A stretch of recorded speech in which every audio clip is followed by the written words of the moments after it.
Voice of America Washington से मैं हूं आयशा तंजीम और आप देख रहे हैं पाक US news wrap.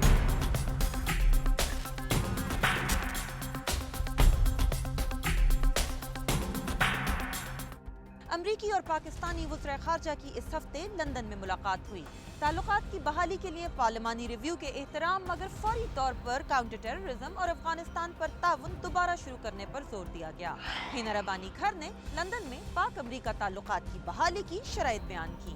And the preconditions are that of pursuing what is considered to be in the mutual interest and pursuing a track which is predictable, which is transparent and which is sustainable. Afghanistan में अमरीकी अफवाज के हाथों हादसाती तौर पर कुरान को नजर आतिश करने के वाक़े पर पूरे हफ्ते अफगानिस्तान में मुजाहिरे और जुम्मे तक 2 अमरीकी फौजियों समेत कम अज कम 20 हलाकतें हुईं। अमरीकी सदर, वजीर दिफा और वजीर खारजा समेत आला तरीन ओहदेदारों ने माफी मांगी।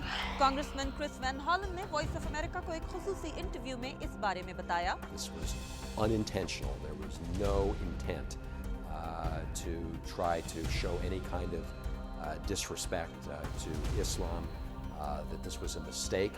इस हफ्ते पाकिस्तान के दौरे पर अमरीकी कांग्रेसमैनों के एक बाय पार्टिजन वफ्द ने बलोचिस्तान पर पेश की गई करारदाद की मुखालिफत की, जबकि बलोचिस्तान के मसले पर अमरीकी महकमा खारजा ने एक दफा फिर अपना मौक़िफ़ वाज़ेह किया। The United States respects the territorial integrity of Pakistan. Members of Congress introduce legislation on many foreign affairs topics, but they don't in any way imply US government endorsement. Afghan सदर हामिद करज़ई ने इस हफ्ते तालिबान को बराह रास्त बातचीत की दावत दी, जबकि पाकिस्तानी वज़ीर आज़म यूसुफ रज़ा गिलानी ने इस हफ्ते अफगान तालिबान के तमाम धड़ों से अपील की कि वो काबुल हुकूमत के मसालहती अमल में शिरकत करें। पाकिस्तान को इस हफ्ते अमरीका से 2 नए ओरायन PC-3 जहाज दिए गए। इस्लामाबाद में दिफाए पाकिस्तान की रैली में अमरीका की शदीद मुखालिफत की गई। मंसूर एजाज ने इस हफ्ते लंदन में हुसैन हक्कानी के खिलाफ अपना बयान रिकॉर्ड करवाया। ये थे पाक अमरीका ताल्लुकात इस हफ्ते।